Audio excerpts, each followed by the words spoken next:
নমস্কার বন্ধুরা, আজকে আমরা আলোচনা করব এই সাদা আকন্দ। এই গাছটা বাস্তুতে লাগানো খুবই উপকারী এবং সেটা যদি হয় ঈশান কোণে।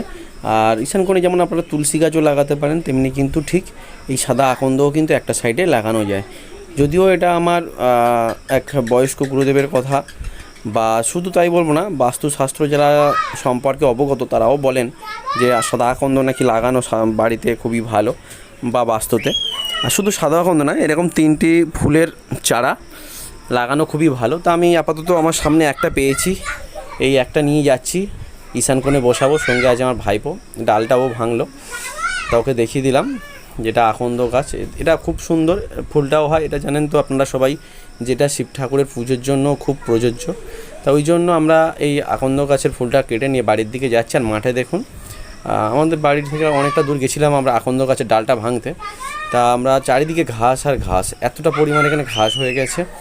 আমাদের বাড়িটা হই দেখা যাচ্ছে, তো আমরা বাড়ির কাছাকাছি প্রায় চলে এসেছি, গিয়ে আমাদের বাড়ির ঈশান কোণে ডালটা পৌঁছে দেবো। এবং আমি আপনাদের সেই সাথে দেখাবো আমার ছোট্ট বাগানটা কীরকমভাবে করেছি আপনাদেরকে দেখাবো।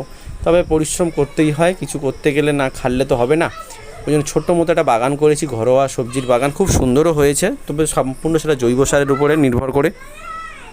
এই যে আকন্দ গাছটা বসালাম এখানে, আশা করছি এটা হয়ে যাবে, কেননা বর্ষাকাল তো, এই টাইমটা ধরেও যায় খুব তাড়াতাড়ি।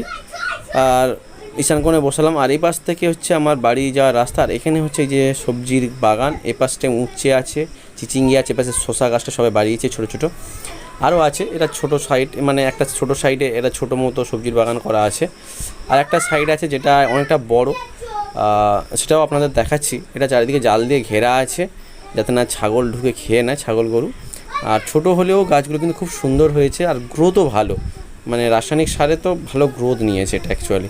এবার যাচ্ছি, আমার এখানে তরমুজ আছে, চাল কুমড়ো আছে, পেঁপে আছে, আর এখানে আছে চিচিঙ্গে ইত্যাদি ইত্যাদি আরও গাছ, শসা